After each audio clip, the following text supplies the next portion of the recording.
Hello guys, আসসালামু আলাইকুম। আমি রিফাত চলে আসলাম নতুন একটা ভিডিও করার জন্য। আজকের ভিডিওটা হলো ফার্মে আমি আমার ফ্রাইকে নিয়ে কী খাওয়াই। আজকে আমি দেখাবো আমার ফ্রাই মাছকে কী খাবার কীভাবে করি আর কী আসে বিষয় সব কিছু। এখন সামনের ক্যামেরা থেকে ব্যাক ক্যামেরায় চলে যাই। ব্যাক ক্যামেরায় আসার পর আমি আপনাদেরকে দেখাই যে আমি আমার মাছের কী খাবার খাওয়াই। আমি খাওয়াই যেরকম এই যে এটি ফ্রাইকেও আর বড় মাছকেও আমি এই খাবারটাই খাওয়াই। এই যে খাবারটা আছে এটাই খাওয়াই আমি। আমার বড় মাছকেও আমি এই খাবার খাওয়াই আর ফ্রাইকেটা নিয়ে গুঁড়া করে দিতে হয়। দেখাই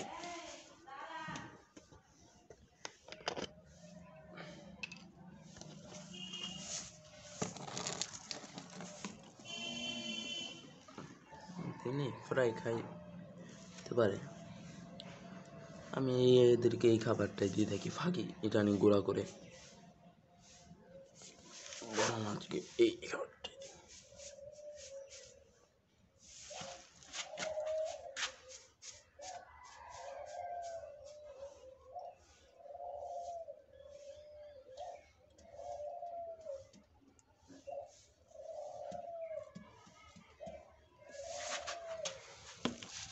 সব মাছ এই খাবারটাই খায়।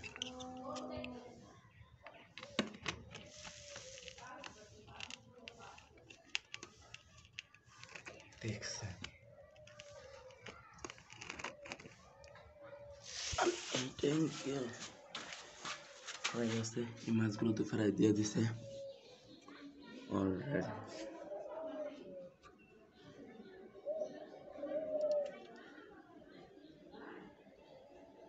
প্রচুর পরিমাণে ফ্রাই আছে এটা। আর হর্নগুলো যদি দেখেন আপনারা, ভাই সুন্দরভাবে হয়েছে হর্নট। আর আমার হর্নটগুলো আমি এইভাবে গুনে থাকি, তাহলে হর্নটগুলিটা ভালো থাকে। সব ট্যাঙ্কে আমার এইভাবে দেওয়া হয়, যে কটা ট্যাঙ্কে দেখবেন আমার এইভাবে দেওয়া হর্নট এটি। আর এই যে সব ফ্রাই, এখানে রেড প্লাটির ফ্রাই আছে, আর এইখানে সব মাছ মেশানো। এখানে মলি আছে, গাপ্পি আছে, এটি দেখেন। এই যে সব ফ্রাইগুলোতে খাবার খাচ্ছে, ধরে দেখানো যাবে না তো। আমার ফ্রাই ট্যাঙ্কের পানি হলো কতটুকু হবে, 2 ইঞ্চি। 2 ইঞ্চি পানি দেওয়া, কিন্তু এই ট্যাঙ্কে পানি অনেক বেশি দেওয়া। এই ট্যাঙ্কের মাছের পানি বেশি দেয়।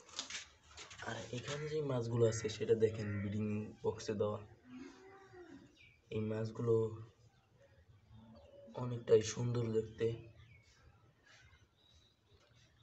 এই মাছগুলোর নামটা এখন মনে নেই। আর যদি আমার মনি মাছগুলো যদি দেখেন, মনি মাছগুলো সব ওদিকে চলে গেছে। কোয়ালিটি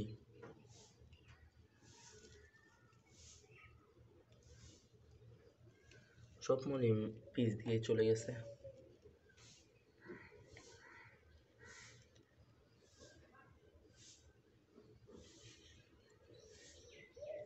রেডিয়াম 10 মলি এটি, আর রেডিয়াম মলিগুলো। এখানে আমার ফার্মে কিছু মলি মাছ আছে, যেরকম যে মলিটা দেখতে এটা আমার নিজের পালাই হয়েছে। মলি মাছটার নামও জানি না, আপনারা বলবেন এটা কি মলি মাছ হতে পারে। এই মাছটা, এই মলিটা আমার ফার্ম হয়েছে। আর এখানে যে মলি, এ দেখেন মলি মাছের কোয়ালিটি আস্ত দাম। আর হর্নট, আপনারা অনেকে বলেন যে হর্নট না, দেখেন কি সুন্দরভাবে হর্নট হয়েছে। সব ট্যাঙ্কে আমার হর্নট দিল। আজকের জন্য ভিডিওটা এতটুকুই। ভালো থাকবেন, সুস্থ থাকবেন, আল্লাহ হাফেজ।